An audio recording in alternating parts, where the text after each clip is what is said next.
Hey everybody, it's Al, and I'm back, but I'm a little bit late this week on a episode of Here I Stand Up.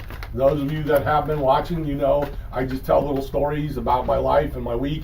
It is not really a stand-up comedy rehearsed event, but more or less telling you that everybody is kind of their own stand-up comedian, and either can get a smile or a thought or something about it. This one is a little bit bittersweet. I'm going to have to be honest with you. I have been invited to a local restaurant to have lunch on Tuesday, or no, I'm sorry, on Wednesday of this week, to have lunch with a number of alumni professional baseball players.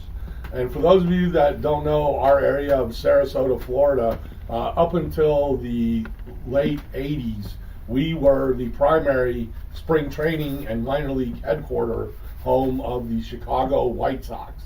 Yeah, I know they got a big fancy facility out in Arizona now, but at the time we were the home, winter home of the Chicago White Sox.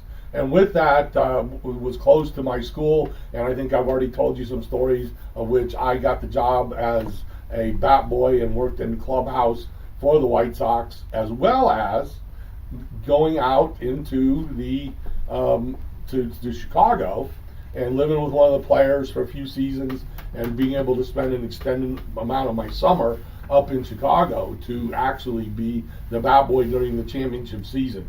Now, it's all exciting and that's great, but let me get to the point of the story. The story is that there's a lot of players that don't make it to the major leagues, and we had them all here in Sarasota. And a lot of them that make it maybe just for a couple of games or have a very short career in the major leagues, but they end up growing older and doing something else, and many of them really, really like it in this area, and then they end up moving to Sarasota.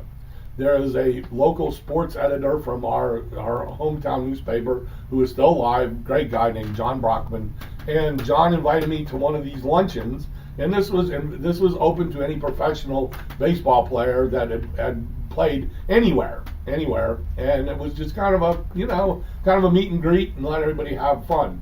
Well, as you know, it was just as short and plump as I am right now, and I have no compunction about going up and talking to people, and I got the job as the bat boy, and they loved me, and they gave me the nickname of Groceries.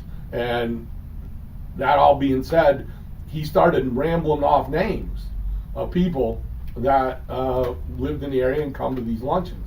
And for every one of them, I have like a photographic memory of my conversations with them, of me being a kid, a 12-year-old, 11-year-old, and in awe of these guys.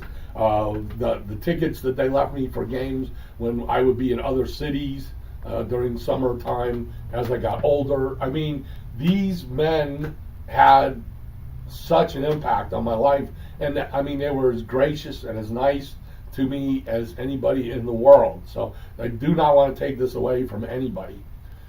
So I get there and I'm all excited because I'm going to probably end up reunionizing, having all these people, and I run into a first-time guy, and his name is Ken Frayling. Ken was a pitcher for the Chicago White Sox for a number of years. I watched him go through the minor leagues and into the majors, and then once he got to the major leagues, he was traded actually to the crosstown Chicago Cubs.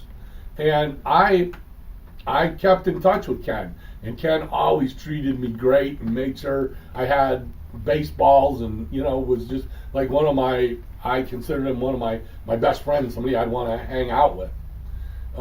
And in Doddles to our little local restaurant, this older man with glasses and a pork chop, as they call the chops, mustache. And I don't really initially recognize him. John introduces us, and he says, Ken Frayling. And I absolutely go full fan throttle. And I go, I know you probably don't remember me. My nickname was Groceries, and you did this for me, and blah, blah, blah, blah, blah, blah, blah, blah, blah, blah, blah. And he was gracious, and he was sweet and as kind as he ever did, but you can sometimes tell when people they really want to recognize or remember something, but they just don't, so they just kind of play along with it. That was Ken. He looked at me like I had 3 heads. It was it was a little bit embarrassing. It was a lot of it kind of funny. I just told him, "Don't worry about it." I think he was embarrassed. I think also he's a little bit honored because he did not know what. I said, you should just take this as such an honor because you had such an impact on a little kid's life. And it makes me want to go back into my stuff and dig out the autograph balls. I know I've got an autograph picture of his, and maybe I should bring that to the next luncheon.